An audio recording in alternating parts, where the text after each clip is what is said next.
թռիփ զարգացման ծրագիրը դեռևս հայտարարությունների փուլում է եւ չունի պարտադիր իրավական ուժ, մինչեւ չգրվեն ու խորհրդարանը չհաստատի համապատասխան համաձայնագրերը, հայտարարել է Նիկոլ Փաշինյանը։ Անդրադառնալով ընդդիմության քննադատություններին, Փաշինյանը նշել է, որ Հայաստանն արդեն իսկ ստանում է փոխադարձ առավելություններ, օրինակ բերելով բենզինի եւ ցորենի ներկրման գների նվազումը։ Փաշինյանը ԱԺ հայտարարել է, որ Հայաստանի եւ Ադրբեջանի էներգետիկ համակարգերը կմիանան։ Ըստ նրա, սա տարածաշրջանային տնտեսական նոր իրողություն է, որը բխում է խաղաղության օրակարգից։ Այո, միանշանակ եւ աներկբա Հայաստանի եւ Ադրբեջանի էներգետիկ համակարգերը միանալու են իրար եւ փոխադարձաբար նույն պայմաններով օգտվելու են եւ արտահանման եւ ներմուծման հնարավոր պայմաններից։ Վարչապետը նաև մանրամասները հայտնել ապաշրջափակման գործընթացից, նշելով, որ նախորդ շաբաթ Հայաստանի եւ Ադրբեջանի մասնագետները համատեղ վերաբացման նպատակով ուսումնասիրել են երաշխ-սադարակ երկաթուղու վիճակը։ Հայտարարությունը երկու կառավարություն է։ Ամեն առօրյայի մաս։ Արտգործնախարար Արարատ Միրզյանը մանիպուլյացիա է համարել այն պնդումները, թե Եվրամիության եւ Թուրքիայի արձագանքները խաղաղության օրակարգի վերաբերյալ Հայաստանի ներքին գործերին միջամտելու փորձ են։ Ըստ նախարարի, խաղաղության օրակարգին ու ժողովրդավարությանը սատարող հայտարարությունները ոչ թե վտանգավոր են, այլ միայն ողջունելի։ Եվրոպական միության բարձր ներկայացուցիչը աջակցություն է հայտնել Հայաստանում ժողովրդավարական գործընթացներին,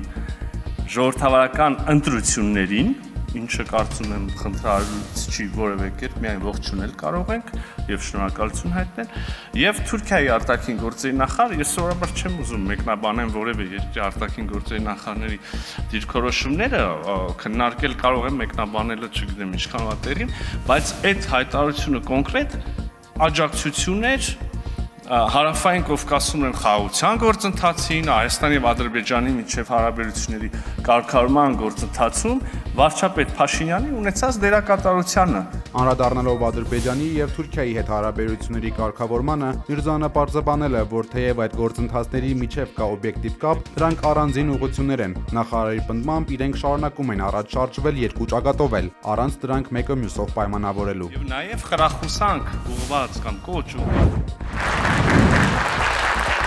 Ադրբեջանի իշխանությունները սկսել են օկուպացված Ստեփանակերտի վերաբնակեցումը։ Ադրբեջանական լրատվամիջոցների փոխանցմամբ այսօր Ստեփանակերտը տեղափոխվել 36 ընտանիք, 162 մարդ։ Ալիևի վարչակազմը վերաբնակներին բնակեցնում է քանդված հայկական տների տեղում կառուցված շենքերում։ Ադրբեջանական լրատվամիջոցները սակայն չեն հայտնել, թե ինչ առնչություն ունեն այդ վերաբնակները Լեռնային Ղարաբաղի հետ։ Չի բացառվում, որ նորաբնակները լինեն Մերձավոր Արևելքից բերված ահաբեկիչները։ Ադրբեջանական ԶԼՄ-ների տվյալներով 2021 թվականից ի վեր Լեռնային Ղարաբաղում 26513 մարդ է վերաբնակեցվել։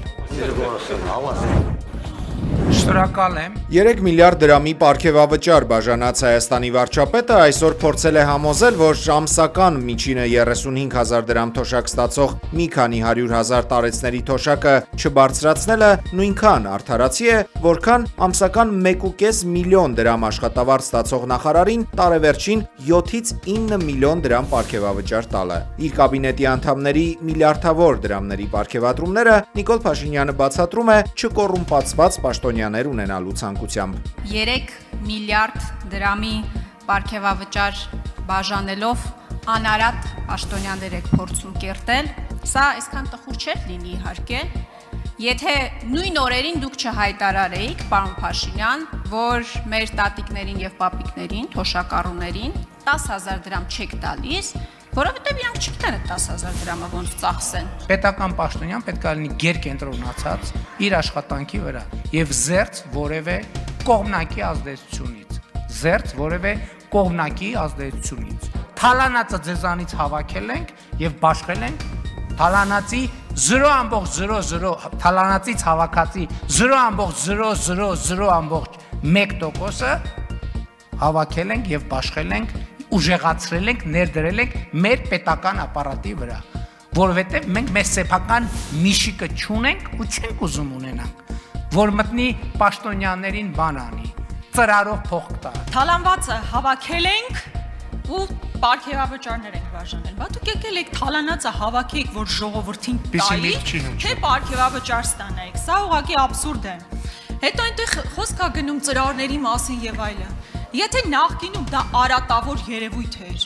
Հիմա ինչ եք դուք նույնը անում ուղղակի պետական բյուջեից։ Այսինքն խնդիրն այն էր, որ ծրարով թաքուն չտրվեր, այլ պետական բյուջեից դա գնար, եւ հետո այնտեղ ասվում է Միքայել Մինասյան եւ այլն, ես ներողություն եմ խնդրում իհարկե, բայց մինչեւ այս պահը միակ արձանագրված դեպքը,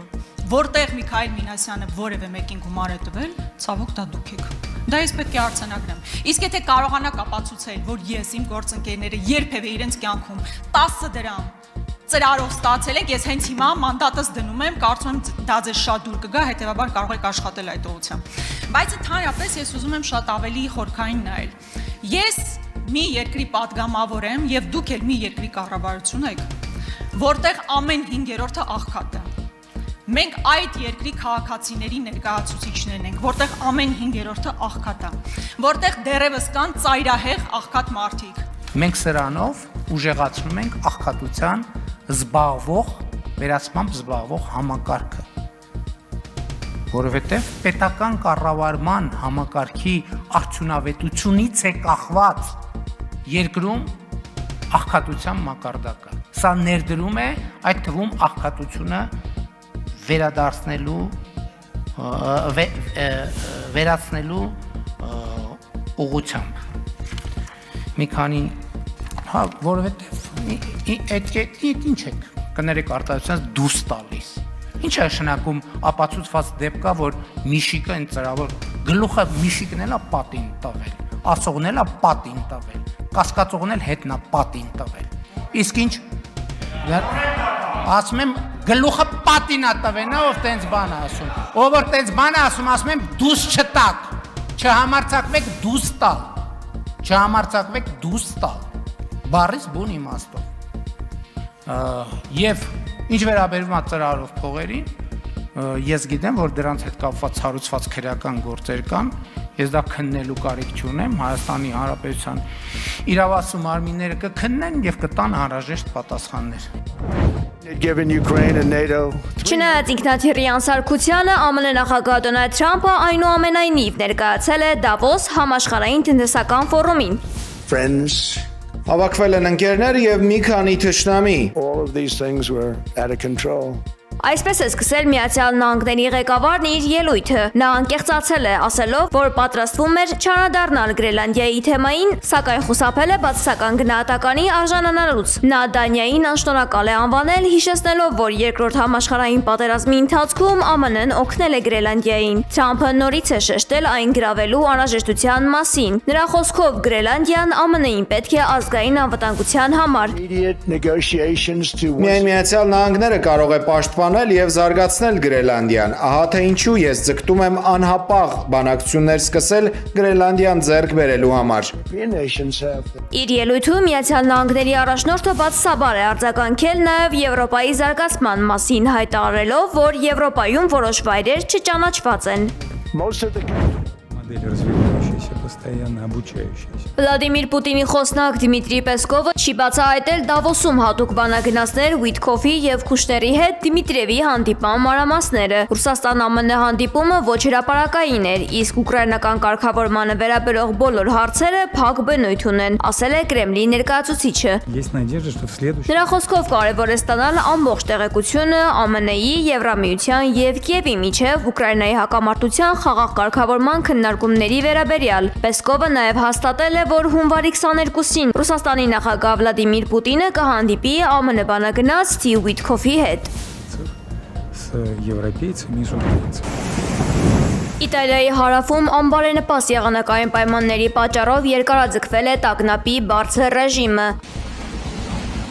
Հարի ցիկլոնը ողողել է Սիցիլիայի փողոցները անձրևաջրերով, 675 մարդ տարհանվել է։